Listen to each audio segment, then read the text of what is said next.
प्रिय क्रांति मित्रों हो, जय भीम। महाराष्ट्र की राजनीति में 20 जून 2022 को एक जबरदस्त भूचाल आया। महाराष्ट्र मंत्रिमंडल के 2 नंबर का ओहदा प्राप्त मंत्री और शिवसेना के सबसे भरोसेमंद नेता के रूप में अपनी छवि तैयार करने वाले एकनाथ शिंदे जी ने ही शिवसेना से बगावत कर दी।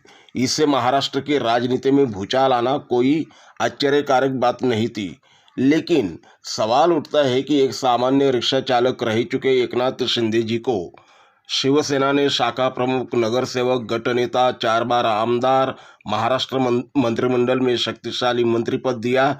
इसके पहले उन्होंने महाराष्ट्र का विपक्षी दल नेता भी बनाया गया था। इतना ही नहीं, उनके बेटे को, जो राजनीति में सक्रिय नहीं था, कोई चुनाव उन्होंने लड़ा नहीं था, फिर भी शिवसेना ने उनके बेटे को एक बार नहीं 2 बार सांसद बनाया। इतना सब कुछ एक सामान्य परिवार रह चुके शिंदे परिवार को देने के बावजूद एकनाथ शिंदे जी ने बगावत क्यों की? ठाणे जिला के सर्वाधिकार एकनाथ शिंदे जी को बहाल किए गए थे, फिर भी बगावत? ये बात कुछ हजम नहीं हो रही है। इस बगावत के पीछे क्या कारण हो सकता है? चर्चा तो बहुत सारी है। कोई कहता है कि एकनाथ शिंदे जी के पीए सचिन जोशी को ईडी की नोटिस आई थी, इसलिए घबरा कर एकनाथ जी शिंदे बगावत कर बैठे।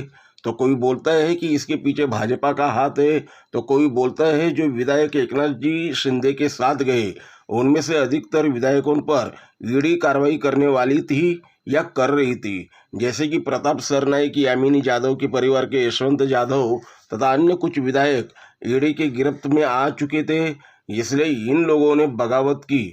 तो कुछ लोग तो यहाँ तक बोलते हैं कि यह सब ड्रामा खुद उद्धव ठाकरे जी ने ही किया।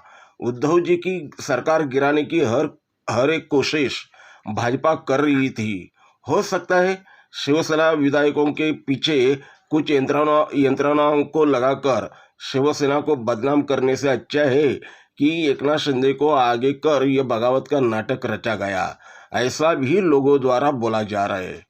हो सकता है इनमें से कुछ कारण बगावत करने के पीछे शायद होंगे, लेकिन कारण कुछ भी हो, मेरी नज़र में आज जो भी परिस्थिति निर्माण हुई है उसके लिए खुद उद्धव जी ठाकरे जिम्मेदार है, ऐसा मेरा तर्क है, मेरा अनुमान है। महाराष्ट्र की राजनीति के बारे में अगर आप पूरी जानकारी रखते होंगे तो आपके ध्यान में कुछ बातें अवश्य याद आएगी। मैं एक बात से आप सभी को अवगत कर देता हूँ कि ईडी ने जब राष्ट्रवादी के विधायक एवं राज्य के तत्कालीन गृह मंत्री अनिल देशमुख जी को जब इंक्वायरी के लिए ईडी ऑफिस में बुलाया, तब उन्हें गिरफ्तार कर लिया गया, जो अभी तक जेल में है।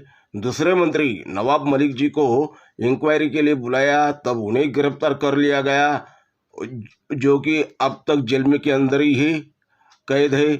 जबकि शिवसेना के मंत्री अनिल परब जी को कई बार ईडी ने इंक्वायरी के लिए बुलाया, उनके रिसोर्ट को सील कर दिया, लेकिन उन्हें गिरफ्तार नहीं किया। शिवसेना के ही विधायक प्रताप सरनाईक, इन्हें भी इंक्वायरी के लिए बुलाया लेकिन गिरफ्तार नहीं किया। सांसद संजय राउत जी के घरों को सील किया लेकिन गिरफ्तार नहीं किया। कारण कुछ भी हो, लेकिन ये सत्य है, तब तक शिवसेना को तोड़ने का, फोड़ने का किसी ने सोचा भी नहीं था।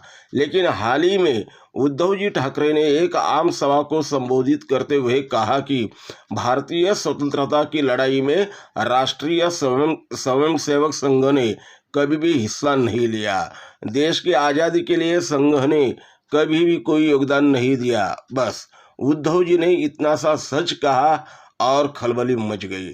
आज तक किसी हिंदू संगठन ने संघ पर इतना सीधा निशाना नहीं साधा था। इस तरह से बोलने की हिम्मत कोई अन्य हिंदुत्ववादी नहीं कर पाया था। उद्धव जी का यह हमला बहुत ही तगड़ा था। इतना ही कहकर उद्धव जी रुके नहीं, उन्होंने संघ को आड़े हाथों लेते हुए जाहिर तौर पर कहा कि मुझे शेंडीधारी, मतलब चोटीधारी और जेनुआधारी हिंदुत्व कदापि मान्य नहीं है। मैं विज्ञानवादी हूँ, मैं प्रबोधनकार ठाकरे जी के हिंदुत्व को मानता हूँ। फिर क्या, उद्धव जी पर तो पहाड़ टूटने ही वाला था, लेकिन कुछ वजह तो होनी चाहिए थी और वजह मिल गई। यह सहयोगी ही नहीं है कि उद्धव जी के ऐतिहासिक भाषण के बाद एकनाथ शिंदे जी के पीए सचिन जोशी को ईडी की नोटिस आ गई और आगे क्या हुआ आप देख ही रहे। इसके पहले खुद उद्धव जी के पारिवारिक सदस्य को ईडी की नोटिस आई, लेकिन उद्धव जी डरे नहीं। ये उन लोगों के लिए आश्चर्यजनक था जो उद्धव जी को डरता हुआ देखना चाहते थे। संजय राउत जी के 2 घरों को सील किया, लेकिन संजय जी की आवाज कोई बंद नहीं कर पाया। उल्टा संजय जी जोरदार बैटिंग करने लगे। आज जो कुछ भी हुआ है उसके लिए उद्धव जी का वो भाषण ही कारण है, ऐसा मेरा खुद का मानना है। देखते हैं आगे असली कारण क्या है। कृपया आप हमारे भीम पैंतर इस यूट्यूब चैनल को सब्सक्राइब करें, लाइक करें, कमेंट करें और शेयर करें।